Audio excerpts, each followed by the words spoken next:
Salut, avec Pinocchio, vous pouvez installer celui-là, là, Open Web UI. Donc vous faites download, enfin bref, vous faites l'installation normale. Et après il est là. Donc ce qu'il faut c'est Olama, il faut l'avoir installé. Après on fait simplement démarrer. Là il nous dit à chaque fois de lancer Olama, mais on l'a donc. Et ça permet d'avoir une interface comme ChatGPT avec les modèles open source qu'on veut et sur son ordinateur directement. Donc une fois qu'il est lancé, on ouvre l'interface, voilà, on se crée un compte, et là, donc il y a quelques modèles préinstallés. En fait, c'est tous les modèles qu'on a mis dans Olama. Et là, j'ai mis celui-là, le Lama 3 Dolphin, donc qui n'est pas censuré, enfin, moins censuré que le normal. Sinon, il est à Lama 3, 8 millions, bien sûr, 8 milliards, je veux dire, parce que sur mon ordinateur, je peux pas vraiment faire tourner les autres. Mais sinon, si on a beaucoup de RAM, on peut prendre des mieux, quoi. Moi, j'ai que les petits. 7 milliards ou 8 milliards. Mais avec ça, déjà, ça permet de... On prend celui-là, on peut choisir. Donc l'interface, déjà, c'est sur son ordinateur. Et elle est vraiment très bien. Comme ChatGPT. Et en fait, même mieux que ChatGPT gratuit.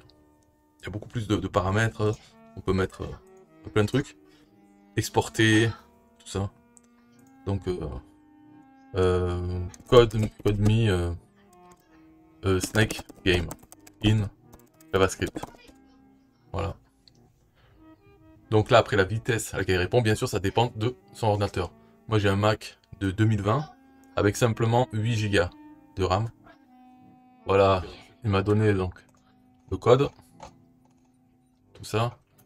Mais en fait, je suis obligé de réduire là, parce que si on regarde, j'enregistre l'écran. Ça prend déjà de mon CPU, 100%, de la mémoire. Donc le mieux, c'est que pour faire ça, il faut pas être en train d'enregistrer, quoi, sur ma machine. Mais en tout cas, ça fonctionne. Il y a d'autres choses, si on peut lui envoyer des fichiers, PDF et tout.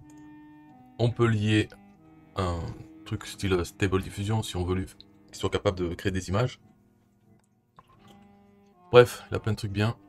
Donc il faut prendre Pinocchio et Open Web UI. Et bien sûr avoir installé aussi Olama. Après, si on veut ajouter des modèles, c'est facile, hein, c'est un tensor. Je sais pas si on va voir. Un autre Dolphin. Voilà, on fait directement ça. En fait, il nous le fait depuis l'interface. Il demande à Olama d'ajouter le modèle. On peut sauver des prompts, avoir ses propres documents, pour lui donner le contexte, quoi. Tout ça. Et il y a même enregistrer la voix, donc et pour écrire. Et dans les paramètres, il y a des choses, Playground, des trucs comme ça. Donc c'est pas mal, ça permet d'utiliser tous les modèles open source, non censurés, ceux qu'on trouve ou les sans créer soi-même, et les utiliser dans une interface. Bien sûr, celle-là, on peut toujours faire pop-out pour avoir en entier ça, sans avoir l'interface ici de Pinocchio. Mais sinon, dans l'interface de Pinocchio, on peut voir le terminal, qu'est-ce qui se passe. Donc il communique avec Olama à chaque fois qu'on utilise l'interface. Il y a d'autres trucs bien dans Pinocchio que je ferai une autre vidéo sur d'autres applications qu'on peut installer avec Pinocchio. Bye bye.